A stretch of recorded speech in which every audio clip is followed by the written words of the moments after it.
What's up, everybody? This is Mr. Conway, and we are on the last day of Unit 6, and we're going to talk about learning by observation as well as some cognitive learning. All right, let's get started. Here are all the objectives we're going to talk about today. Most of these we've actually gone over in the past. The big one, we're going to talk about latent learning, and also the bottom one, we're going to talk about Albert Bandura today. Okay? All right.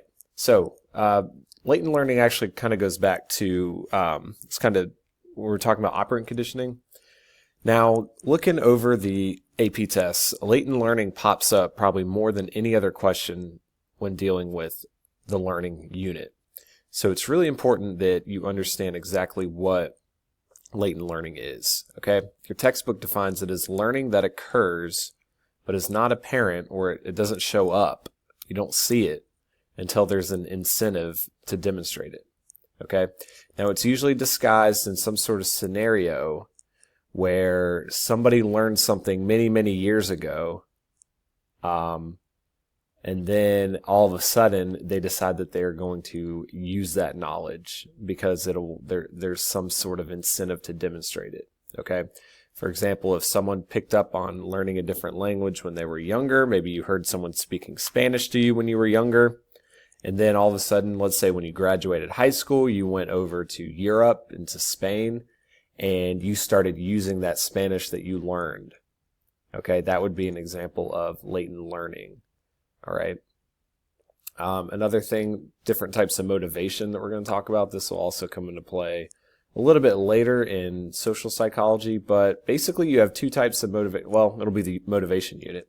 You have intrinsic motivation and extrinsic. Intrinsic, look at the root word, in, meaning inward, meaning yourself. It's the desire to perform for your own sake. Okay? You're self-motivated for the sake of just doing something. Extrinsic motivation is the desire to do something because of some sort of reward or to avoid some sort of threatened punishment. Okay? So think about when you're doing things, what's motivating you? Are you doing it because you want to? Are you reading that book because you desire to read it? Or are you reading because you think that there's some expectation for you to read or there's some reward? Okay? Think about it. Okay, so what we're going to talk about today is observational learning. This is learning by just simply observing others. It can also be called social learning. As you can see in the pictures here, we have some wrestlers.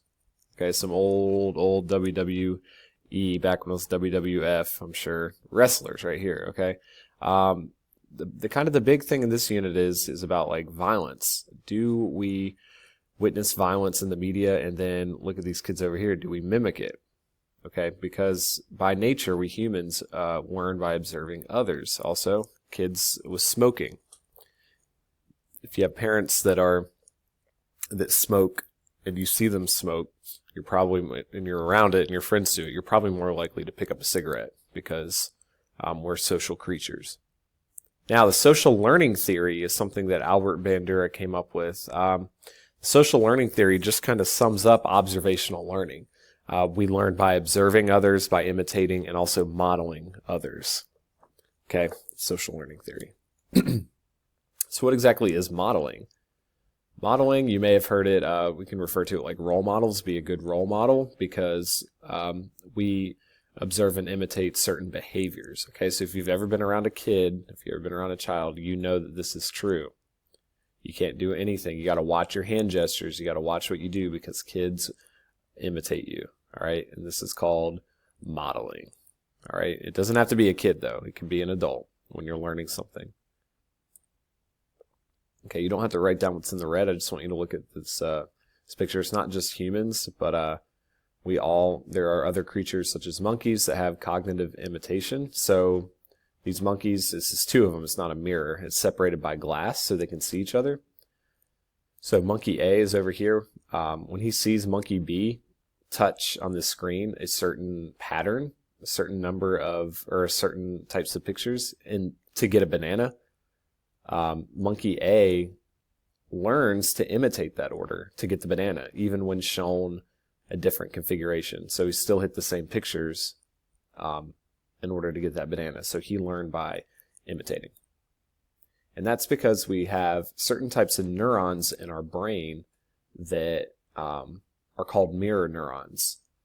These are frontal lobe neurons that fire when performing certain actions or when observing others doing so.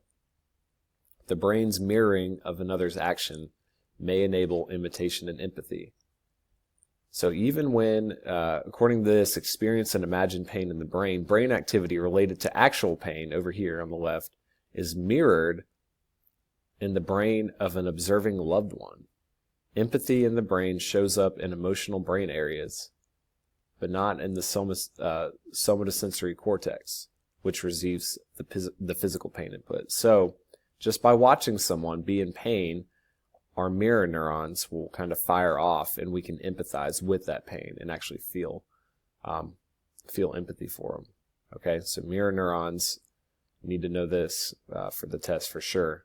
Okay, just think of it observing, you looking in a mirror, copying people. Now, also, you may have noticed that when you look at someone and you yawn, then you want to yawn too.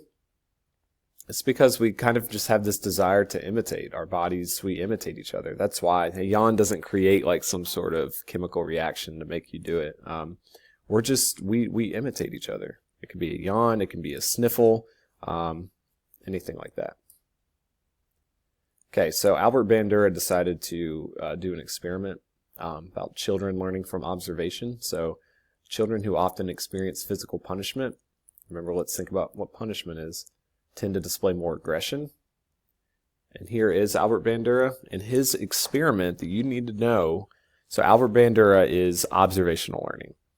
Pavlov, Watson, classical conditioning, behaviorism, B.F. Skinner, Alfred Thorndike are operant conditioning. Albert Bandura is observational learning. And he had an experiment called the Bobo doll experiment. Hopefully you already watched the clip on that. With the children observing adults beating up on a clown doll. And so here's just a little quote from the book about the Bobo doll legacy that he has had. So, all right, so here's a couple still frames from the famous Bobo doll experiment. So children watched an adult beat up on this little doll, and some of them were, so they did like a couple trials where they saw the adults being punished for doing it. The kids that saw the adults being punished for hitting the doll did not display as much aggressive behavior because they saw that they were being reprimanded. But when they did not see any kind of punishment, the kids acted like this on the bottom and would use the tools that the adults did to beat up the Bobo doll. So they just literally copied them. So some social effects on about observational learning. Pro-social behavior is defined as positive construction, helpful behavior, and antisocial behavior is just the opposite of that. So try to think of what kind of effects our society has on pro-social or antisocial behavior, okay? So we're constantly witnessing things in the media, on TV, on the internet, copying people, okay? Think about how many people get in trouble for, or get hurt for trying to copy something they saw on TV, right?